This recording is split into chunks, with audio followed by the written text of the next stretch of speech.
Welcome to A Novel Talk. I'm Wendy Kendall, cozy mystery author. I invite you to visit my website, wendywritesbooks.com, to see more about my published books of the In Pursuit mysteries. It all started with Cat Out of the Bag, where Cat, with a K, is Catherine Watson, a purse designer and amateur sleuth. When Bayside's town mayor is found murdered at the exciting purse fashion gala event, of course Catherine feels compelled to investigate and find the killer before she becomes the next knockoff.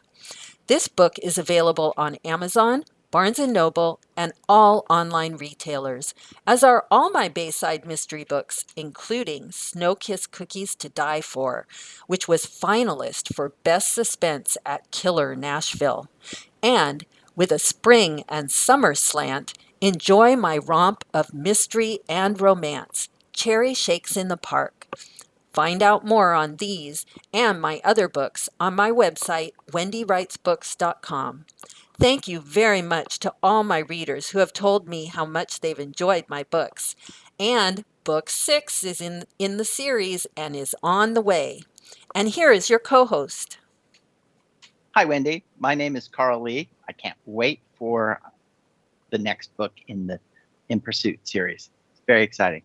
I write paranormal fantasy, and my current project is Brenda McCoy, Witch Detective, where Brenda must learn how to trust herself and her magic to help the Seattle police put a stop to a mysterious terrorist plot.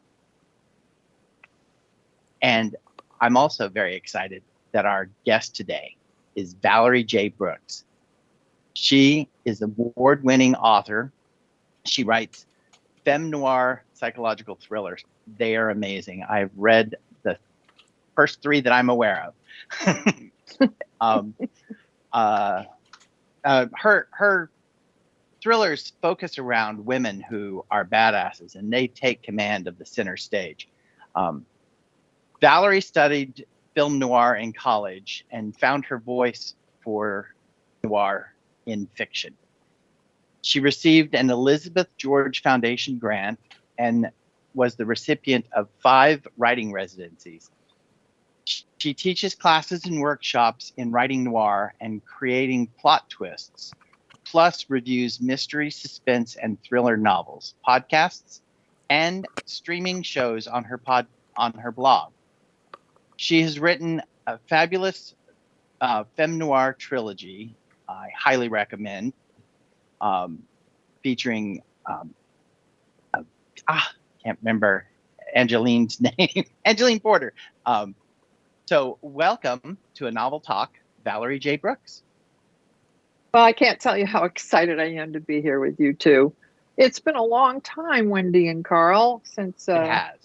the conference up at Pacific Northwest Writers Association, and I just loved hanging out with you guys. And I also love the whole idea that we're kind of across the spectrum as far as our writing, with paranormal and cozy mysteries, and me on Wendy and I are always laughing about this. We're both we're on the ends from each other. She's on the cozy mystery and I'm on the dark side.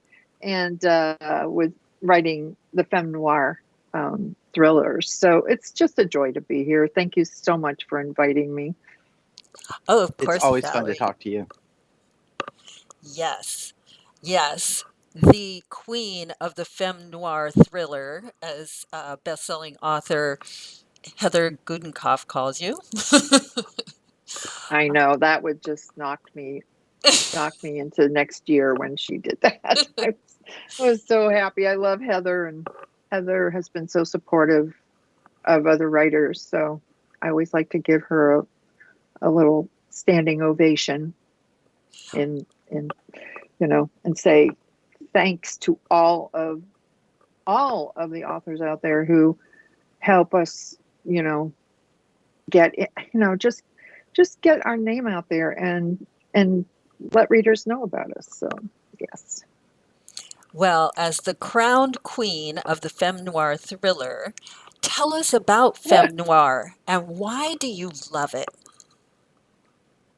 Well, it's an interesting journey for me because I did start out writing literary novels, and I had top New York agents. I had two novels, and they we got all the way to, you know, the table with the acquiring editor and marketing, and that they always had some, odd reason, like, well, we have a book like that.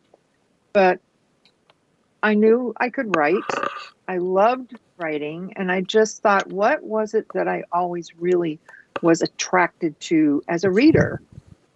And besides literary, well, I started out early with sort of gothic, like de Maupassant and Woman in White, and just a lot of different novels that had mystery and that gothic feel. I grew up in New Hampshire, and everything was about secrets, and it was an interesting time to grow up because nothing was as it really was. So I I would bury myself under the blankets and read till 2 or 3 in the morning, and my parents could never understand how they couldn't get me up in the morning to go to school. so, so the femme noir genre, interestingly enough, I made it up because what happened is when I looked at noir, which is a subgenre of crime, and I loved noir because I studied film noir in college, and I just loved the voice. I loved the dark, like what I consider real, honest, dark, interest in society and culture and politics. So that's where I started thinking, well, why aren't I writing noir?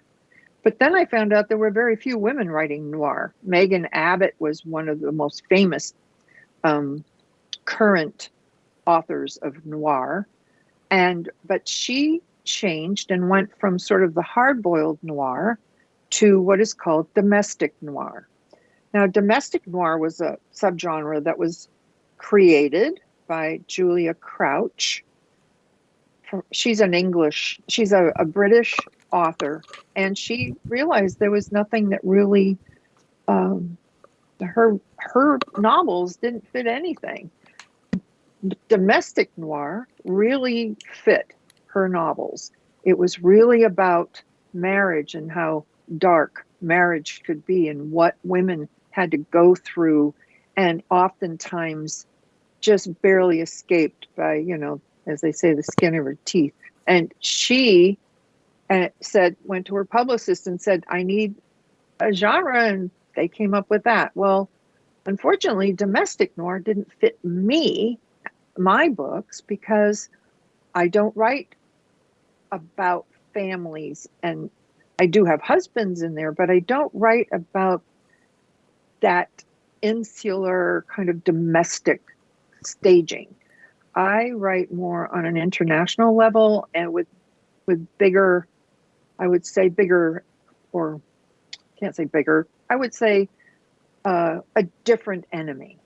And that's like the mob or rogue FBI agents, or these are things that come at you without you having any control over it.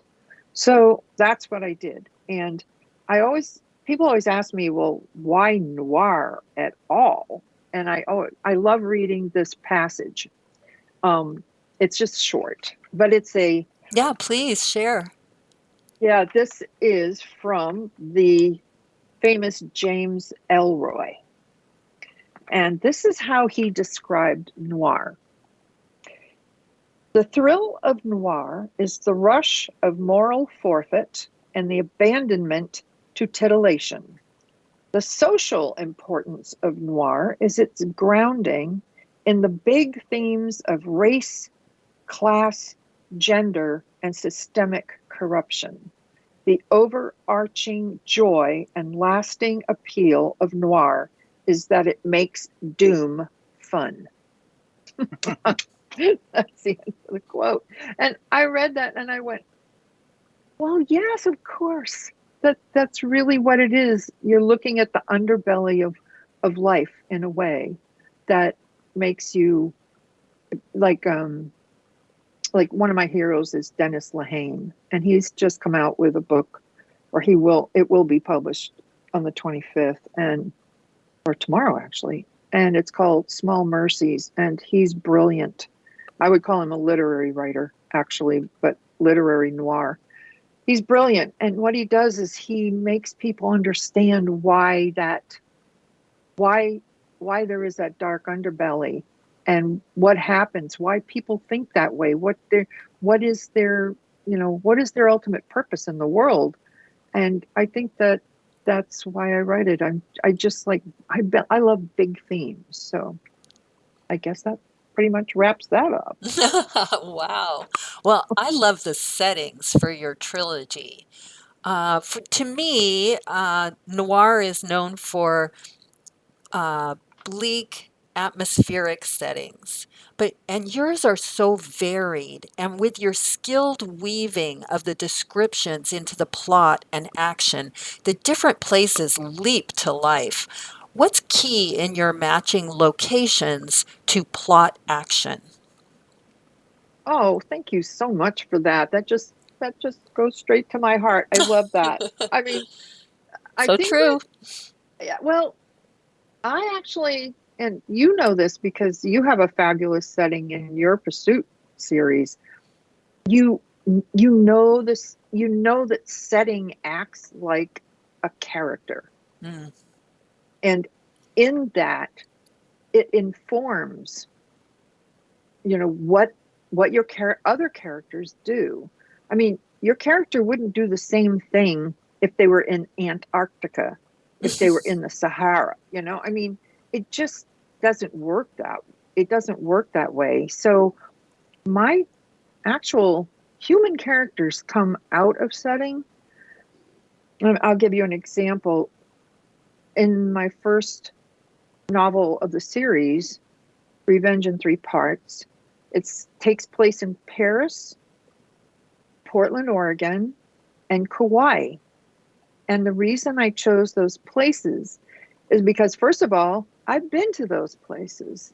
hmm I think those details, I can't get the same details, particularly sensory details, from Google Maps. It Yeah. just doesn't work. And even reading other people's novels set in those places doesn't give you the details that match your particular characters. So when I wrote Revenge in Three Parts, I had been thinking about writing noir.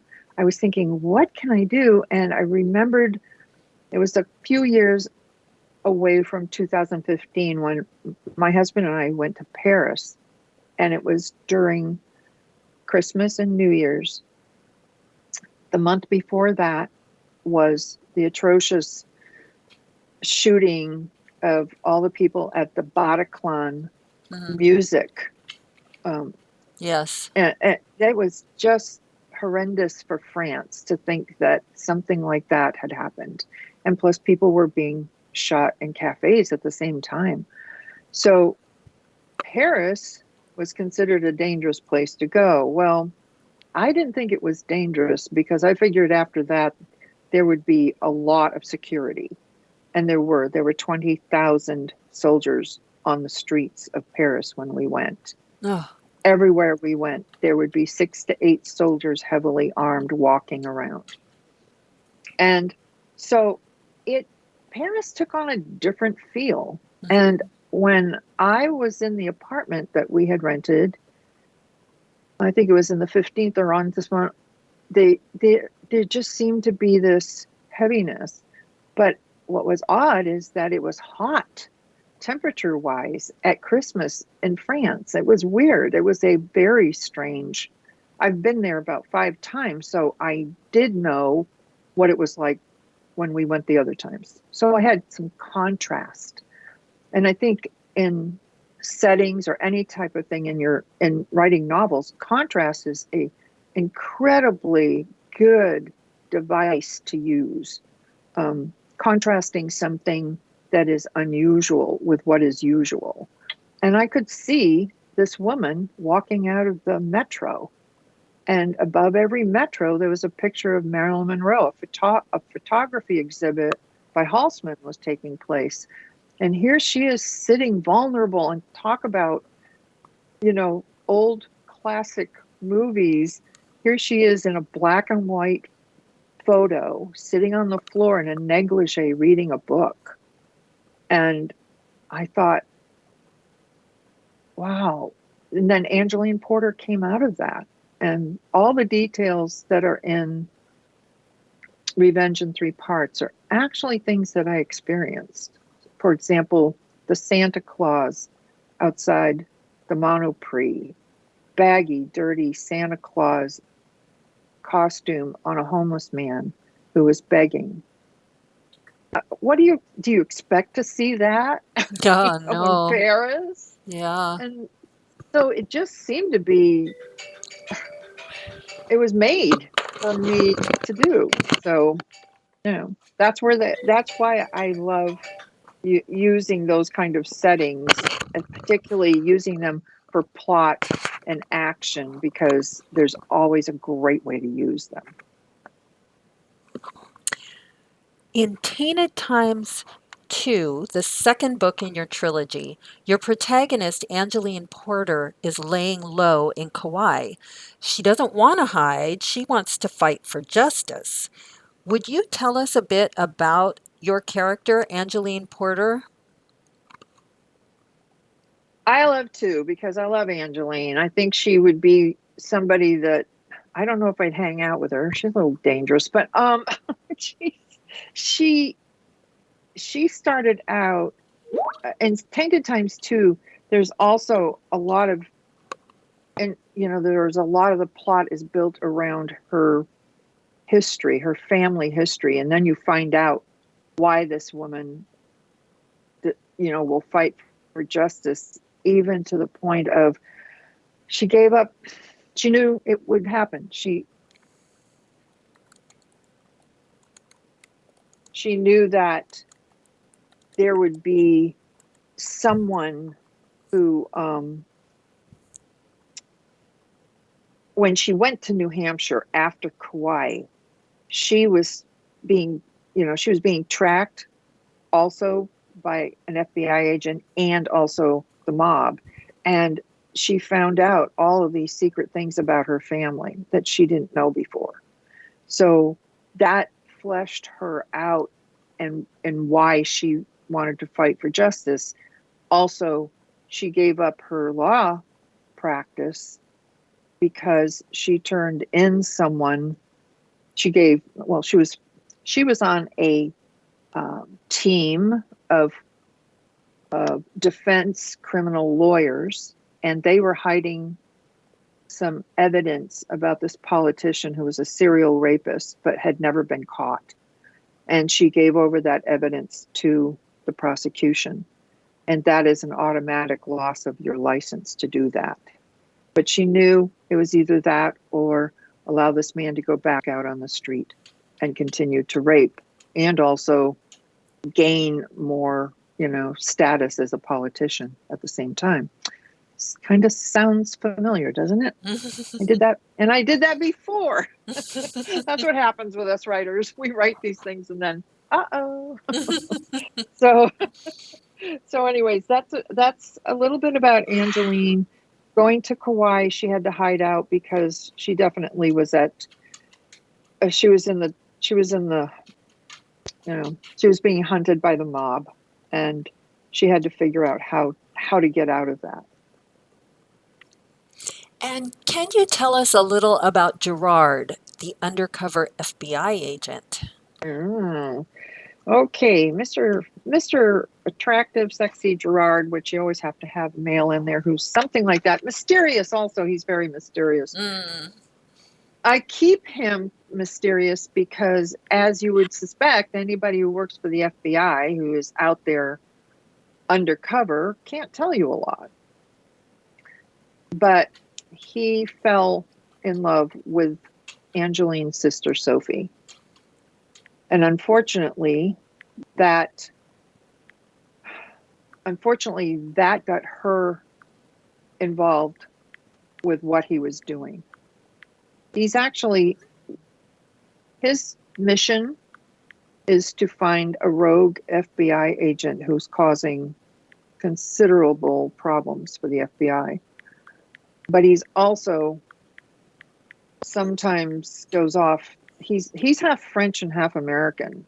He's worked for both the French and the American FBI. Oops. So a lot of this has to do with him being in love with Sophie, and then Sophie supposedly commits suicide. No one knows exactly what happened. And as you go through the trilogy, you'll find out. But I can't give away the spoilers. So he's an intense guy. He's also kind of attracted, I think, to Angeline because Angeline reminds him of Sophie. But at the same time, Angeline has her own. She's tough, and I think he feels like this is a side of her that he really respects. So he's often protecting her if he can. At the same time, he also gets her in trouble.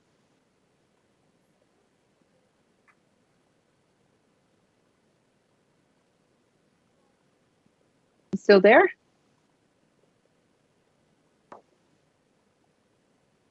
I'm still here. I'm still hi, here. Carl. Hi. So, also in Tainted Times 2, Angeline is looking for answers to a mystery by delving into the secrets of the past that touch her own very intriguing family, which you've alluded to already. You write suspense so well. My heart races every time I turn a page in your book. What are some keys to building suspense?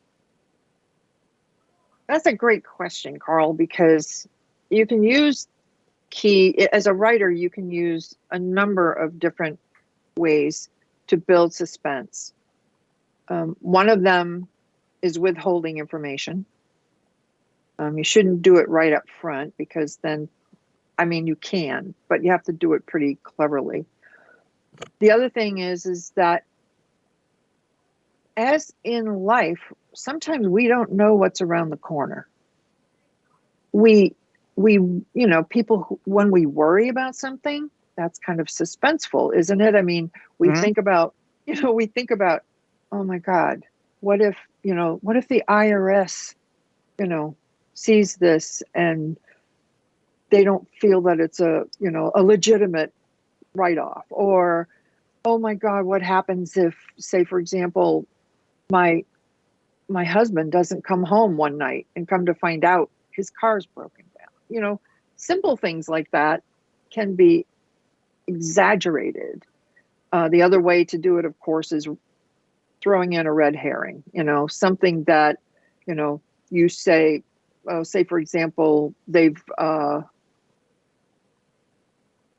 think one of them for me was like in the third in the trilogy is I use people who you're not sure who they really are. And in One Last Betrayal, that kind of is everything that Angeline has to deal with. Yeah.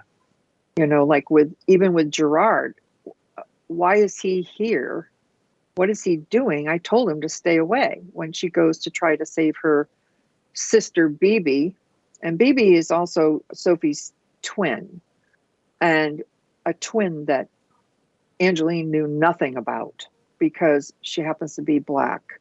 And her father gave her away at birth, actually left her on the doorstep at the fire station.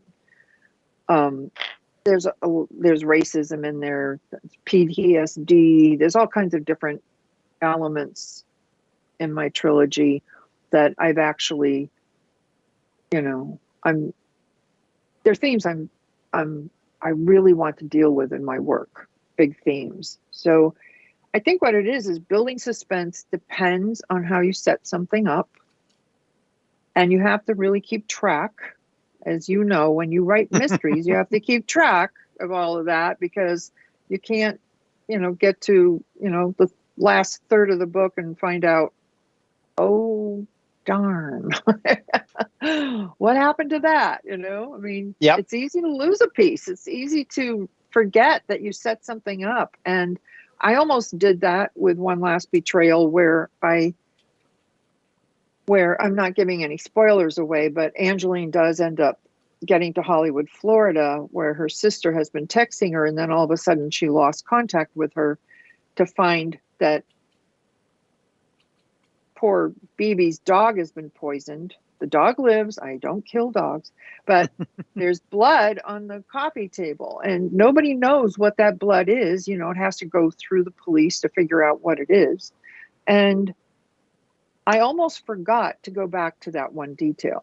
I could have taken out the detail, but at the time I thought, oh yeah, there's going to be blood on the coffee table, because there has to be something more that actually scares Angeline into thinking her sister has been hurt. So her sister's been kidnapped, actually.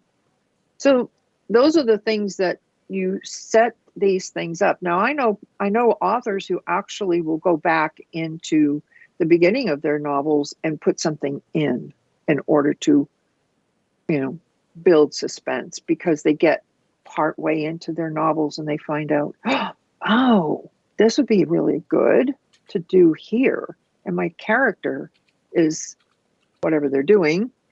I need to set that up. So they go back and they set it up. But I rarely do that. I'm what they call a pantser. I have to let my characters tell the story. And oftentimes, I'm not doing channeling or anything like that, but my characters become so alive for me that they often take me off into a place where I go, what the heck? I know exactly what you mean. As a fellow pantser, I let go of the reins and let them take me. But I do have to go back and fix things that I've already done, because what happens later on is better. Yes. But that's good, because it means that your characters are actually acting on their own. That's the way I look at it. It just seems to me that if that surprises me, if my characters surprise me, then my readers are going to be surprised. Exactly. And I know there are people who are incredible authors who outline, and they just need to outline it to know where it's going. I know, some of them I've talked to have said, oh, that would scare me to death to be a pantser. And we may do more rewriting, Carl, but Yep, exactly. I guess that's, I don't have any control over it. I tried outlining on the very first novel I ever wrote. I wrote like almost a 200-page outline. And it was worthless. Yeah. I get to it didn't work. Yep. I totally understand that. Hey, going back to setting, you and Wendy were talking about setting earlier. In One Last Betrayal, Angeline flies to South Florida. And that setting is such a vast difference from Paris and from Oregon, where she's from, and Hawaii, where she was hiding out. Tell us how you wove the climate of the area into your story. I think, again, it goes back to contrast. It's like, I went to, my sister lives in Hollywood, Florida. And like I said, I go to the places that I write about. And oftentimes I go there. Like when I went to visit my sister, I thought, going to Hollywood, Florida, visit Wendy. And my sister sends me an article about the city has an actual tour, a murder tour that you go on, and it takes you to buildings where things have happened. And it's like, it is really ripe for noir, because they're actually, according to some of the things I read, there's actually the mob came down from the Northeast and the Midwest, the Chicago and Detroit and all those areas, came down and set up shop down in Florida. It's everywhere. Mm-hmm. So I started reading about Hollywood, Florida history before I went.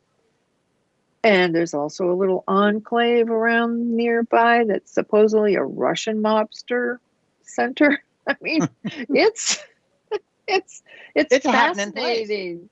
It's fascinating because it's just, like Carl Hyacin, who writes, he's Floridian. He writes the funniest, thrillers, because there's this thing called Florida Man.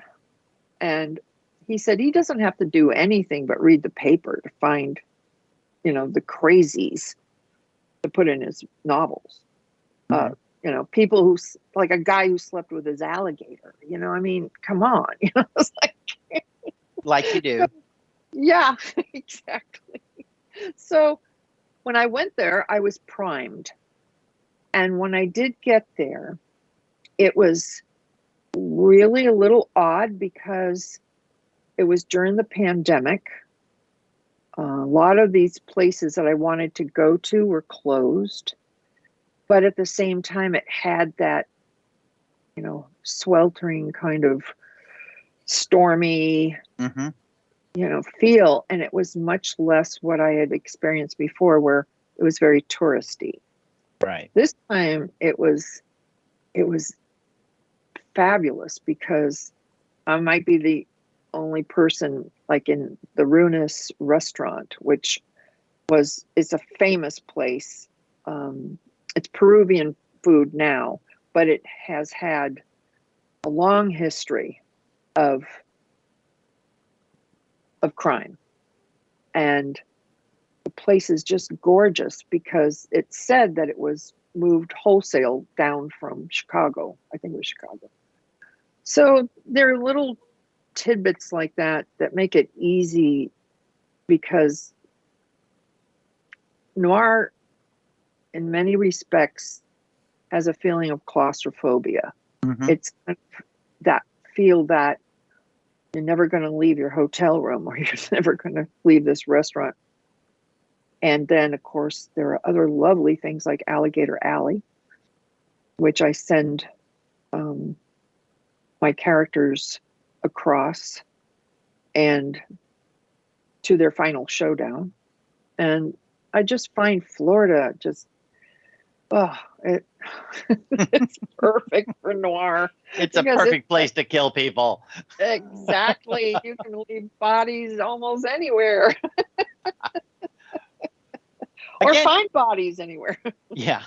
Again, you and Wendy talked about Gerard earlier. He's such an interesting character. Three books in, and I still don't know whether he's the hero or the villain. Can you tell us a little bit about him and his motives? But remember, no spoilers.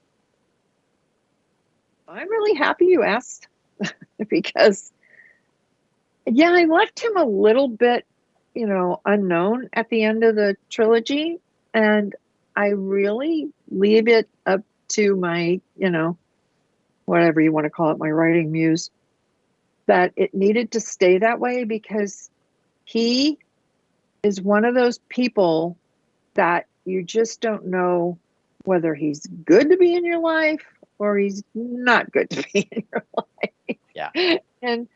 And Angeline, in a way finds out and realizes that that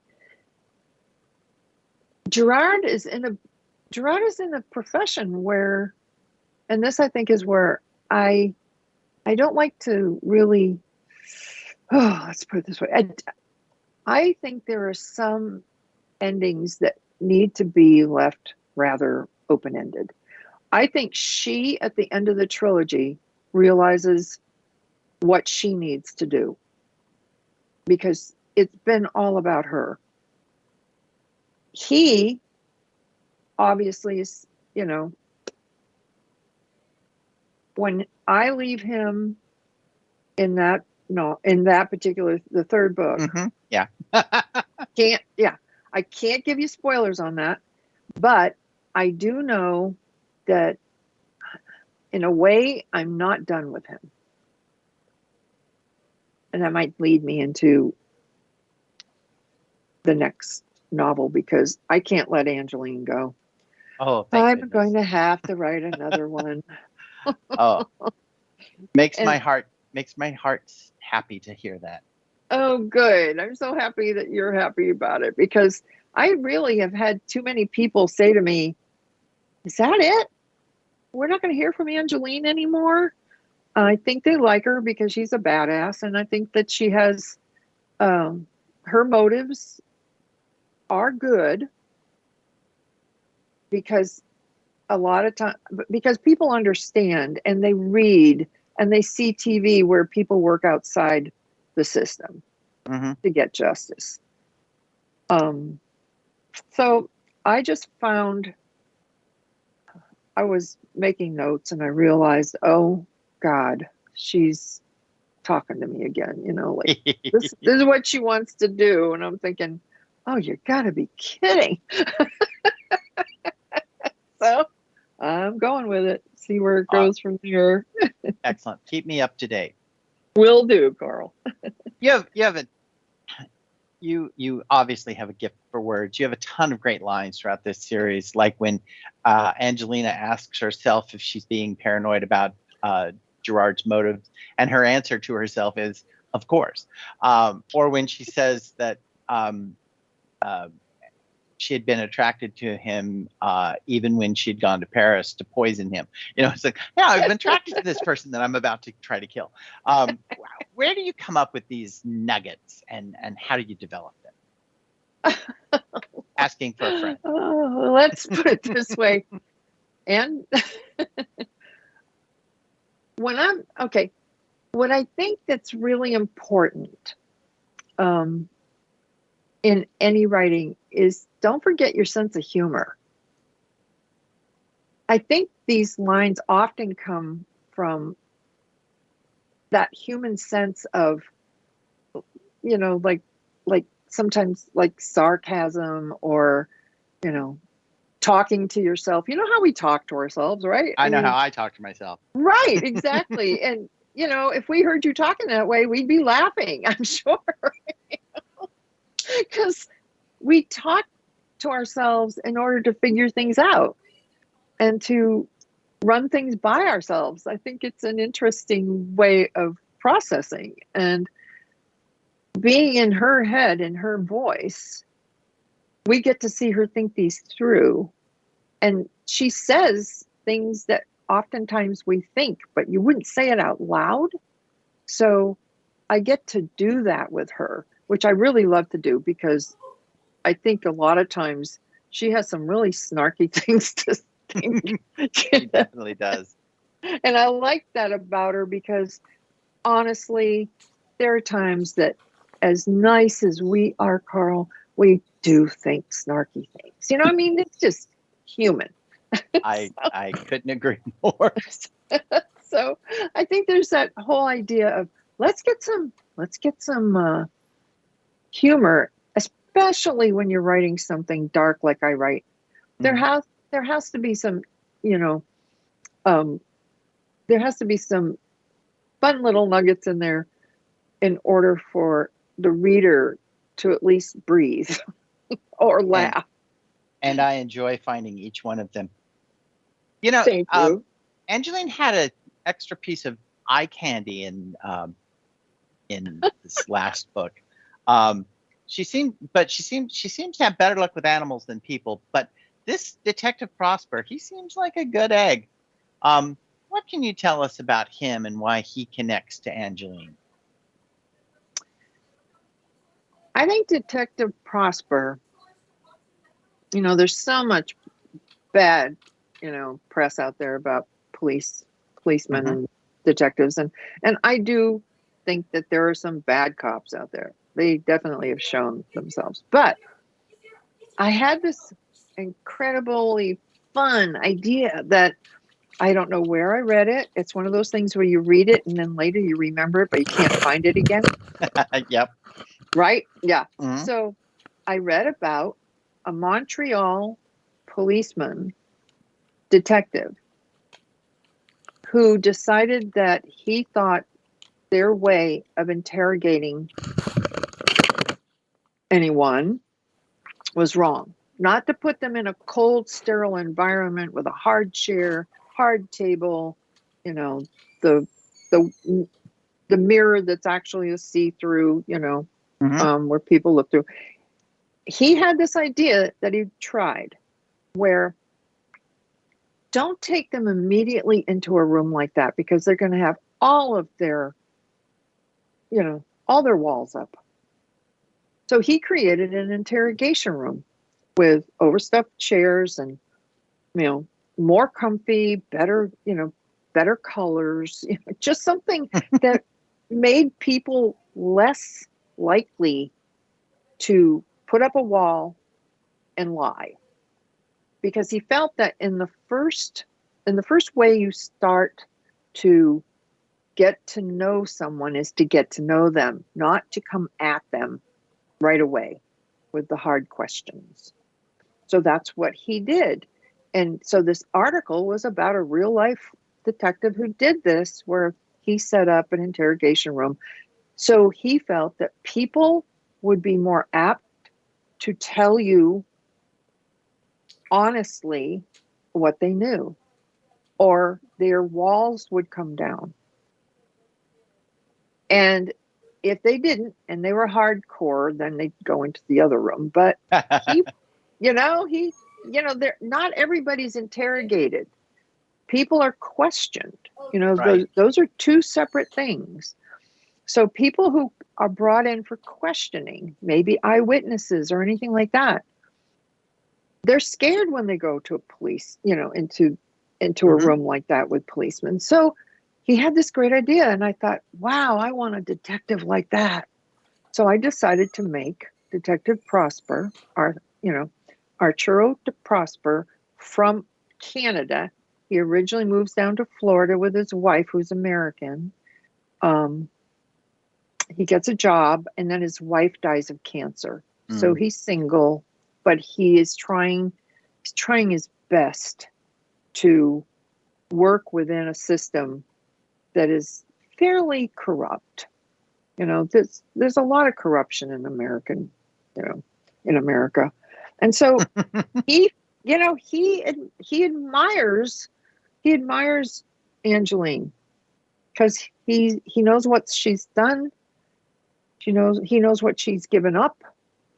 He admires her for, protecting her family, and he's very lonely. And so I think he's a perfect guy, and he's got a good heart. I wanted somebody in there who was really 100%. He's got a few secrets. I haven't given those away yet, but he's got a good heart. And I have a friend who said this about people who were the bad guys. She called people who are not good, they have a wormy heart. And that whole idea of a wormy heart just got me. I thought, ooh, that's perfect description. I like it. Yeah, don't you? Yeah, you can use that in paranormal. Oh, thank you. Yeah. So I may use it literally in paranormal. Exactly. I know, it'd be so much fun, wouldn't it, to play with that? Anyhow, so yeah, he's a good guy. And a lot of people say, oh, they don't trust it because I've heard this. People say, I don't know, I don't trust that guy. He's too nice. He's too good. And I go, yeah, I know. He is good. He's a good guy. and it's hard for a good guy to be, to deal with corrupt cops. And it's going to be hard for him. And I think, he's definitely coming into the next book. So I like him a lot. Yeah. Thank you. I I like do him too. a lot. Yeah. So I think he's a nice, I'm going to, because you guys are good pals of mine, I'm going to give you away a secret for the next book. Ooh. So that you know what's going to happen. Not happen, but what's going to be a struggle for Angeline. Excellent. Angeline realizes that she needs to give up alcohol. She needs to get sober. Oh no. Oh yeah. My next question was about her scotch. Oh, but think of this, Carl. Somebody who's going to get sober, but she's going to be in a terrible situation. And just think of somebody trying to stay sober during that. That's another conflict. Sounds like fun to me.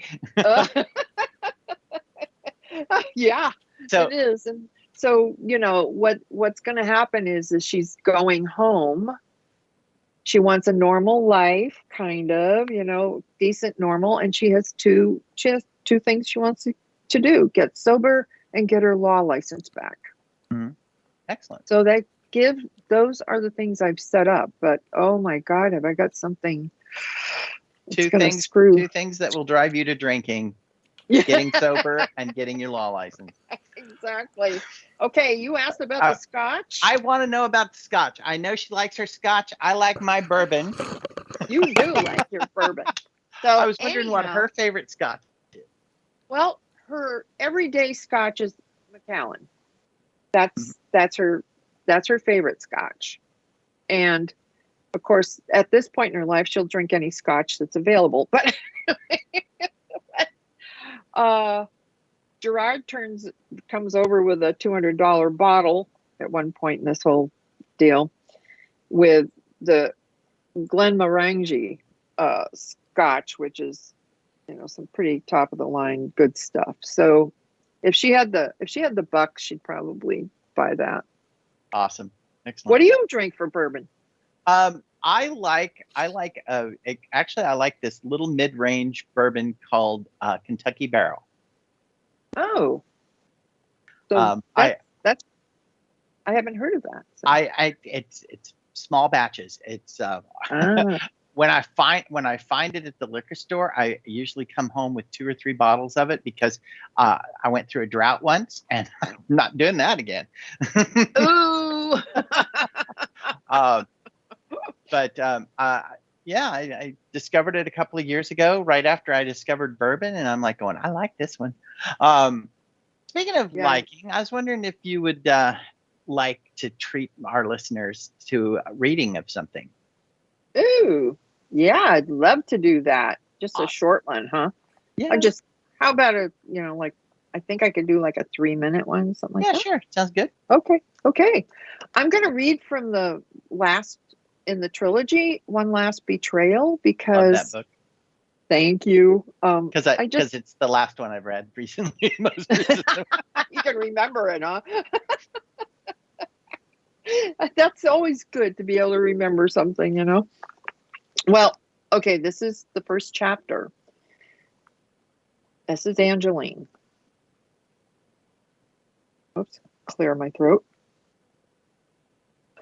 If I ever get out of this alive, I'm going to have a tattoo needled on my arm like others of my generation.